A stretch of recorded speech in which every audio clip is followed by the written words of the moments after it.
मेरा नाम है दिनेश स्वामी और इस बार मैं एलबीएस महाविद्यालय कोटपुतली से छात्र संघ अध्यक्ष के चुनाव की तैयारी कर रहे हैं।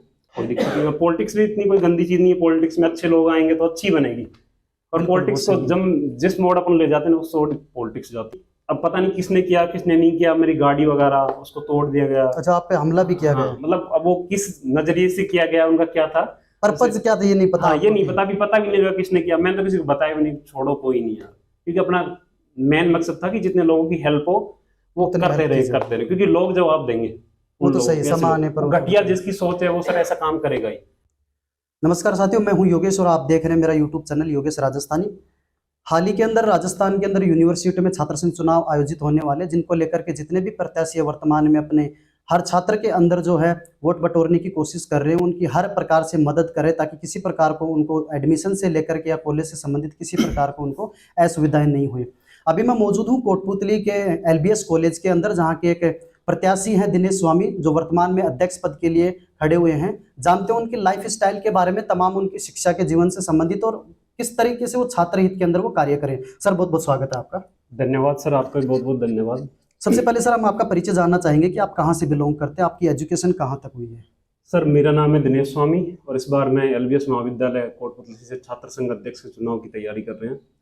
और बेसिकली सर अपना बानसूर साइड से मैं बिलोंग करता हूँ। और स्कूली शिक्षा की बात करें तो सर बचपन में सरकारी स्कूल में हमने पढ़ाई की है।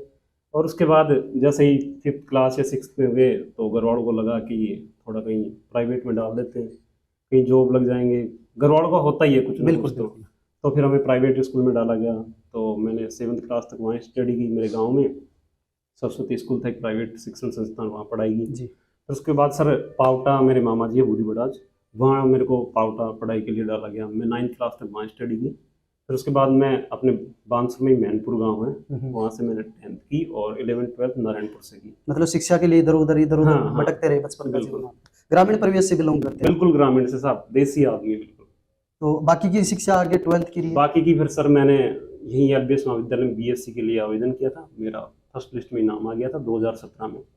उसके बाद सर मैं नीट की प्रिपरेशन करने के लिए सीकर चला गया जी। फिर मैंने बीएससी फर्स्ट ईयर में ड्रॉप कर दी। फिर मैं चला गया जयपुर, फिर डिफेंस वगैरह की तैयारी करने लग गया।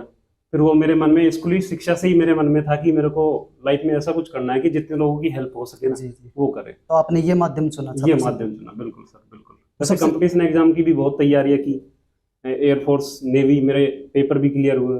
सर मेडिकल में मैं क्या हूँ, बचपन में थोड़ा खेलते टाइम छत से गिर गया था, मेरे दोनों हाथ में दिक्कत है, इसलिए मेडिकल इशू है। तो उस तरफ फिर इतना ध्यान दिया नहीं। मतलब सैन्य क्षेत्र में भी आपका रुझान रहा है? हाँ, एयरफोर्स में सर मेरी फेवरेट। अच्छा, परिवार के अंदर कोई राजनीति से जुड़ा हुआ है? नहीं सर, परिवार में कोई राजनीति से नहीं। तो फिर आपके अंदर ये जिज्ञासा कहाँ से आई? ये जिज्ञासा सर मतलब बेसिकली गांव में बहुत से लोग ऐसे होते हैं उनको सरकारी सुविधाओं का लाभ मिल ही नहीं पाता है। और क्या होता है, बाहुबली लोग हैं ना, वो अपने मतलब के लोगों को या फिर अपने जान पहचान वालों को दबाते हैं सरकारी लाभ।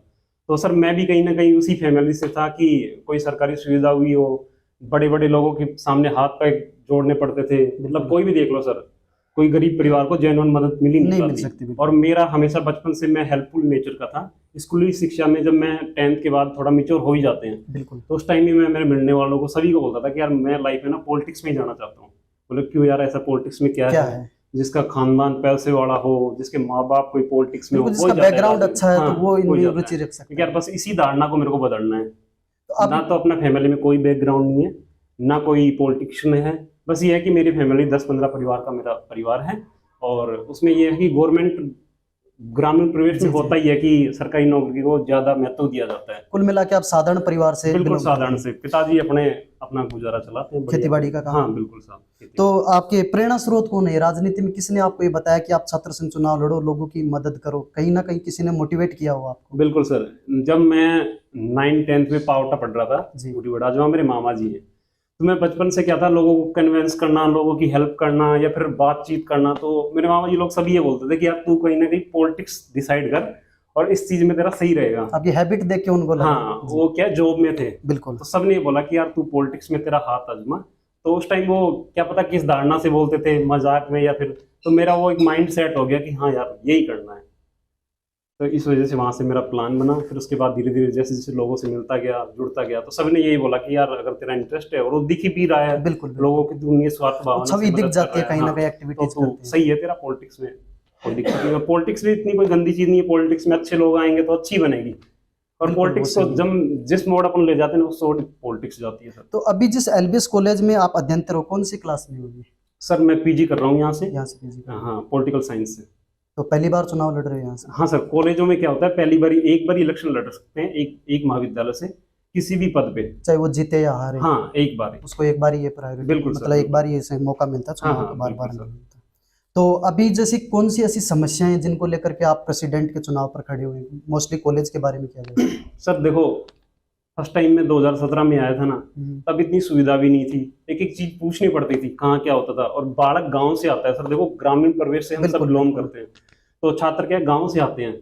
तो मैं भी उस टाइम फर्स्ट ईयर में आया 2017 में, बिल्कुल सहमा सा हुआ था, डरा हुआ था यार कभी सर कुछ बोल ना दे, कोई बिल्कुल। दिक्कत ना हो जाए। क्या है, यहाँ एक तो लोगों को जैसे नए स्टूडेंट आते हैं, अभी तो क्या है जैसे चुनावी सत्र आ गया, तो जैसे जितने भी छात्र नेता है हम सब ने हेल्प डेस्क लगा रखी है, बिल्कुल। तो बच्चों को क्या है सारी चीज उनके डॉक्यूमेंट्स सही तरीके से लगवाना, कहाँ साइन होगा, क्या क्या डॉक्यूमेंट्स चाहिएगा, ये सब कुछ चीज हम बता रहे हैं, उनका काम करवा रहे हैं। और मतलब पहले इतना नहीं था, एडमिशन से संबंधित जितनी क्रियाएं हो रही है वो आप वो help हम कर रहे करवा रहे हैं। बिल्कुल। उसके पहले क्या अभी भी होता है और पहले भी होता है और होएगा ये, क्योंकि हमारे एलबीएस महाविद्यालय में क्या होता है कि ना तो कोई पूछताछ के अंदर है कोई, जहाँ स्टूडेंट को कोई बता सके, टीचर को जाते हैं, टीचर सीधा मतलब कोई दिक्कत होती है बच्चों से बात ही नहीं करते, तो डायरेक्ट फॉर्म ऐसे ही? हाँ वो ये होता ही है लगभग हर जी। गवर्नमेंट डिपार्टमेंट में, कहीं भी देख लो सर, गवर्नमेंट कर्मचारियों का थोड़ा रुख अलग ही होता है, तो या तो कोई उन पे बाहुबली आता है तो उनका काम कर देते हैं। लेकिन 2017 की बात बताऊं तो मैं आया था, तो मैं भी थोड़ा डरा सहमा था कि यार कैसे क्या होगा, कोई डॉक्यूमेंट्स में दिक्कत, कोई नॉर्मल भी दिक्कत होती थी तो नहीं होगा, कल आना परसों आना, ये चक्कर।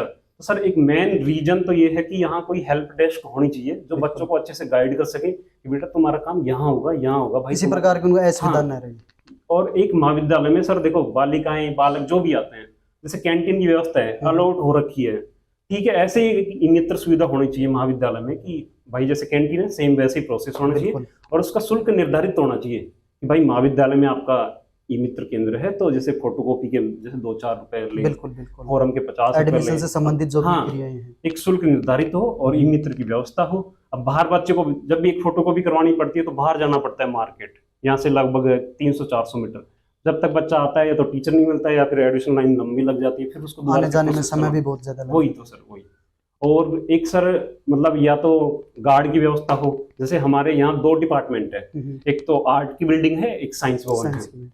तो सर वहाँ क्या होता है कि बेसिकली क्लासेस चलती रहती हैं, तो कोई भी जैसे अगर इस कॉलेज का है तो ठीक है, अनोदर बच्चे भी साथ आ जाते हैं, क्या सर क्लास चल रही है डिस्टरबेंस हो जाता है, बिल्कुल। मतलब कोई आईडी चेक वगैरह सिस्टम नहीं है, 2-4 सीनियर सर है वो जरूर कभी कभार रोक टोक कर देते हैं बच्चों से, कोई आवारागर्दी करता रहता है तो उनसे आईडी मांग लेते हैं, बट ऐसा नहीं है, क्योंकि ऐसा होना चाहिए कि जैसे साइंस ब्लॉक के बाहर एक गार्ड की व्यवस्था होनी चाहिए, और यहाँ आर्ट बिल्डिंग के बाहर मुख्य द्वार के बाहर तो ना सही, लेकिन इन दोनों भवन के बाहर एक गार्ड की व्यवस्था होनी चाहिए सर। दूसरा, एक महाविद्यालय में सीसीटीवी कैमरे सुचारू रूप से होने चाहिए। अभी हम कैंपेनिंग दौर चल रहा है, मैं इलेक्शन लड़ रहा हूँ अभी, अब पता नहीं किसने किया किसने नहीं किया, मेरी गाड़ी वगैरह उसको तोड़ दिया गया। अच्छा, आप पे हमला भी किया हाँ, गया? मतलब अब वो किस नजरिए से किया गया, उनका क्या था पर्पज क्या था ये नहीं पता? हाँ, ये आपको नहीं कि- पता, भी पता भी नहीं लगा किसने किया, मैंने तो किसी को बताया भी नहीं, छोड़ो कोई नहीं यार, क्योंकि अपना मेन मकसद था कि जितने लोगों की हेल्प हो वो उतनी करते help रहे की जाए। करते रहे, क्योंकि लोग जवाब देंगे। वो उन तो लोगों सही, को, ऐसे समय आने पर लोग, वो घटिया करते जिसकी सोच है वो सर ऐसा काम करेगा ही। तो एक सीसीटीवी की व्यवस्था होनी चाहिए, और एक सर ऐसा होना चाहिए कि जैसे बच्चा आया तो उसको बताएं कि जैसे तुम बीए फर्स्ट ईयर में हो तो तुम्हारी क्लास वहाँ लगेगी, उस रूम नंबर में तुम्हारे ये सेक्शन है उसकी वहाँ लगेंगी, इतने बजे इंसर की है, ये सब्जेक्ट है, ये सारी सुविधाएं होनी चाहिए। देखो अगर सरकारी कॉलेज है उसकी सुविधा भी मिलनी चाहिए बच्चों को। तो इसके अलावा सर जैसे आपने सीसीटीवी को लेकर के बताया, एक हेल्प डेस्क को लेकर के बताया, इसके हट के जैसे खेल के अंदर देखा जाए या जैसे एनसीसी के अंदर देखा जाए, मोस्टली जो ग्रामीण परिवेश से बिलोंग करते हैं उनकी हर एक की सैन्य क्षेत्र में जाने की रुचि रहती है, तो बिल्कुल। कॉलेज के अंदर कैसी क्या व्यवस्थाएं हो सकती है? हाँ सर, एनएसएस और एनसीसी स्काउट ये सारी प्रक्रिया तो चल रही है, वर्तमान में चल रही है? बिल्कुल सर चल रही है। और थोड़ा मैं भी यही बोलना चाहूंगा आपके माध्यम से कि कॉलेज एजुकेशन को स्पोर्ट्स पे भी थोड़ा ध्यान देना चाहिए, क्योंकि हम स्पोर्ट्स में ना बहुत पीछे है राजस्थान। सरकार तो बहुत सारी योजनाएं चला रही है, लेकिन सर वो ना जमीनी स्तर पर उनको सही धरातल तरीके पे से उनको लाभ नहीं मिल रहा। नहीं मिल रहा और ना लागू कर पा रही है अच्छे से। लोगों को गाइड किया जाना चाहिए, कन्वेंस किया जाना चाहिए। अभी गांव में ये बात पता ही नहीं है कि अगर आप गोल्ड मेडल या फिर कुछ एक्टिविटी में अगर आप अच्छा प्रदर्शन करते हो तो राजस्थान गवर्नमेंट आपको नौकरी भी देगी, बिल्कुल। ऐसा भी नहीं है। लोगों को समझाया नहीं जाता, क्योंकि बहुत से बच्चे मेरे साथ वाले क्रिकेट में, कबड्डी में, खो खो में इतने एक्टिव थे लड़के। हाँ। आज वो बेचारे या तो कहीं दाढ़ी मजदूरी का काम कर रहे हैं, कोई कुछ कर रहा है। मतलब कुल मिला के उनको नॉलेज नहीं था कि हम हाँ, खेल के उस क्षेत्र टाइम में नॉलेज अपना नहीं। और career मैं तो ये बना बोल रहा हूँ कि जैसे अभी स्कूलों में लागू कर दिया, शायद सैटरडे का दिन फिक्स कर दिया बिल्कुल। खेल कूद के लिए, या फिर ऐसा कॉलेज में भी होना चाहिए कि हर बच्चे को जो इंटरेस्ट लेना चाहता है स्पोर्ट्स में, कि हर ईयर में एक दो स्पोर्ट्स होने चाहिए, एक दो स्पोर्ट्स इवेंट होने चाहिए, हर फील्ड के होने चाहिए, cricket, kabaddi, kho kho, badminton, volleyball, ये होने चाहिए। और बेसिक सी बात है सर, अगर हम इन चीजों को महत्व देंगे ना, तो प्रतिभाएं निकल के आएंगी। बिल्कुल, निकल के आएंगी तो अपना नाम रोशन होगा, एरिया का नाम रोशन होगा, कॉलेज का होगा, कॉलेज का और भी। आने वाले बच्चों के लिए प्रेरणा स्रोत बनेंगे। बिल्कुल बनेंगे तो सर ये होना चाहिए मेरे हिसाब से तो। और अगर हम कहीं ना कहीं तैयारी तो हमारी बढ़िया है और मेहनत भी कर रहे हैं, अगर आते तो हम कैसे भी करेंगे, करवाएंगे सब कुछ इवेंट। तो मोस्टली आपकी नज़र में कौन से ऐसे कार्य रहेंगे कि जो कॉलेज को लेकर के प्रथम दृष्टया ये रहेंगे कि मैं सबसे पहले इस कार्य को कंप्लीट करवाऊंगा? सर देखो, फर्स्ट ऑफ ऑल तो बहुत से हैं ऐसे मुद्दे, नहीं, लेकिन बहुत से हैं, लेकिन लोगों को ऐसा लगता है ना कि यार अगर मैं कॉलेज का प्रेसिडेंट बनता हूँ तो सबसे पहले मैं जैसे सिक्योरिटी को टाइट करूँ बिल्कुल। या सीसीटीवी कैमरे जैसे लगाऊं हर जगह, ताकि कोई भी किसी प्रकार की ऐसी असुविधाएं या घटनाएं घटित ना हो, नहीं क्योंकि सर, कॉलेज जैसे है, अभी मैंने लड़के आपको- लड़कियां सब आते हैं यहाँ बिल्कुल पर। सर, चाहिए मैंने अभी आपको मुद्दे गिनाए ना सर, जी वो मैं उन पे काम करूंगा और फुल डेडिकेटली काम करूंगा, डेडिकेशन के साथ। जी जी कि जैसे गार्ड सुविधा होगी, पूछताछ केंद्र हो गया, ई मित्र सुविधा होगी, और एक खेल कूद इवेंट वाला हो गया, रनिंग वगैरह टाइम टू टाइम। अच्छा, शैक्षणिक स्टाफ का कैसा क्या, टीचिंग पूरे स्टाफ अवेलेबल है या इनमें भी कहीं ना कहीं ऐसा हाँ हाँ, स्टाफ तो सर पूरा अवेलेबल है, हर एक सब्जेक्ट का, हाँ, हर एक हाँ, क्लास के लिए staff बिल्कुल सर, बिल्कुल स्टाफ वगैरह सब अवेलेबल है। तो अभी आगे वाले चुनावों को लेकर के छात्रों से क्या अपील करेंगे? छात्रों से तो यही अपील करेंगे कि जो आपसे लंबे टाइम तक जो भाई आपसे जुड़ा हुआ है, जो कॉलेज स्तर पर आपसे आपका साथ दे रहा है, हर चीज में काम करवा रहा है, हर आप मौजूद है। सर मेरा तो ये है कि मैं मतलब बहुत टाइम से एक्टिव हूँ। मेरा तो ये है कि संडे को भी मेरा घर पे मन नहीं लगता है, कॉलेज तो क्या होता है बंद होता है, बट फिर भी मैं आके जाता हूँ, किसी लाइब्रेरी में बैठ के जाऊँ, या फिर जो भी मेरे भाई बहन हो यहाँ आसपास रह रहे हो, मैं उनसे मिल के जाता ही हूँ संडे को भी। तो मैं तो यही बोलना चाहता हूँ कि जो ऐसा कैंडिडेट चुनो कि जो सच में आपकी सुन सके, आपका काम करवा सके, आपके बीच में रह सके, और ऐसे लोग को इलेक्ट करो, ऐसे कैंडिडेट को आप वोट करो कि वो उसका फ्यूचर कहीं ना कहीं हो। बिल्कुल। ऐसे बहुत से ऐसे पहले पूर्व छात्र नेता रहे तो इलेक्शन जीतने के बाद कुछ नहीं किया, कहीं एक्टिविटी लोगों पे, लोगों ने, बच्चों ने आप में विश्वास जताया, तो कहीं ना कहीं आप भी उनका विश्वास को बनाए रखो, उनका हर परिस्थिति में आप उनका साथ दो। अभी यहाँ कोई भी पूर्व छात्र नेता नहीं आता है, ना कोई मतलब है, किसी को कोई मतलब नहीं है। तो ये बात है सर, मैं तो यही अपील करूंगा कि जितने भी मेरे भाई बहन हैं जो आपका चैनल देखेंगे, जुड़ेंगे, उनसे मेरी यही अपील है कि आप उस भाई को वोट करो जो आपके बीच उपस्थित रहा हो, आपका काम करवाया हो। अच्छा, आप छात्रों के बीच में जाते हो, एडमिशन से संबंधित लेकर उनकी समस्याओं को हल करते हो, तो उनका फीडबैक किस तरीके का मिलता है? पॉजिटिव रहता है या कुछ ऐसा लगता है कि यार क्या रहेगा, ऐसा लगता है, या फिर आपके सामने कोई ऐसी समस्याएं रखते होंगे कि भाई कॉलेज के अंदर ये समस्याएं, सबसे पहले आप अगर बनते हो या हम आपको बनाते हैं तो आप इन पर कार्य कर सकते हो? बिल्कुल सर, एक तो क्या होता है, बच्चों का या फिर स्टाफ दिन भर काम करने से परेशान हो जाता है, या फिर क्या सीन है, या फिर गवर्नमेंट कर्मचारी की ठप्पा लग रखा है कि उनका बिहेवियर तो थोड़ा ऐसा ही रहता है, रूडली तरीके से। अभी जैसे एक नोटिस आया कि जिनके पास टीसीसीसी नहीं है, हाँ। वो घोषणा पत्र था, शपथ पत्र, आप वो भर के और जमा करवा दो, 15 दिन तक आपका वो हो जाएगा, 15 दिन के अंदर आप टीसीसीसी ला देना। वो जारी हुआ यूनिवर्सिटी से, उसके बाद भी कॉलेज प्रशासन को सुनवाई नहीं किया कि टीसीसीसी, बच्चा जाता है कि नहीं टीसीसीसी लेके यूनिवर्सिटी ने लागू कर दिया तो फिर यहाँ दिक्कत। हाँ, तो यही तो सर, यही चीजें सोचने की है, और यही चीजें स्टाफ को भी सोचने की जरूरत है कहीं ना कहीं, कि बच्चा आया है घर से, तो ऐसी चीजें। कल लास्ट डेट थी तो कल थोड़ा उन्होंने किया, सब छात्र नेताओं ने भी बोले, बच्चे भी बोल रहे थे, तो फिर थोड़ा उन्होंने किया, पहले तो मना किया फिर किया।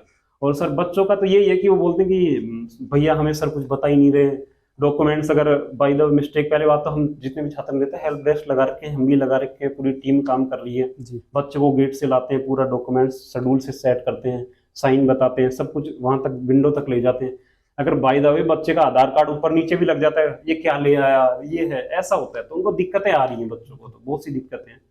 लेकिन हमारा ये वादा है कि अगर हम कहीं ना कहीं जीतते हैं तो उनकी जो भी असुविधाएं हैं उन पे हम काम करेंगे फुल डेडिकेशन। अच्छा, अगर मान लीजिए आप जीतते हैं तो सफलता का श्रेय किसे देना चाहेंगे आप? अरे सर, ये तो हमारे छात्र, हमारे साथी भाई बहनों को ही रहेगा। देखो, उनके बिना कुछ भी पॉसिबल नहीं है। तो आगे को लेकर राजनीति में क्या प्लान है? कहीं जैसे आप प्रेसिडेंट बन जाते हो, उसके बाद में आपको कहीं जिज्ञासा नहीं आएगी कि मैं सरपंच के चुनाव में या राजनीति के इन चुनाव में, कहीं ना कहीं ऐसा लगा हो, सोचा हो कभी? अरे सर, ये तो बहुत बड़ी बात होगी। अभी तो हमें बस कॉलेज इलेक्शन पे ही ध्यान देना चाहिए, मेरा मानना है, ज्यादा आगे की नहीं क्योंकि मैं इसलिए पूछ रहा हूँ कि राजनीतिक जो पहली सीढ़ी होती है वो छात्र संघ चुनावों की रहती है, वहां से उसको प्रेरणाएं मिलती है किस तरीके से हम राजनीति में आगे बढ़ सकते हैं। देखो सर, अपना बिल्कुल क्लियर है कि अगर मैं यहाँ से हारूं जीतूं, मैं छात्र हितों के लिए और इंसानियत के लिए हमेशा काम करूंगा।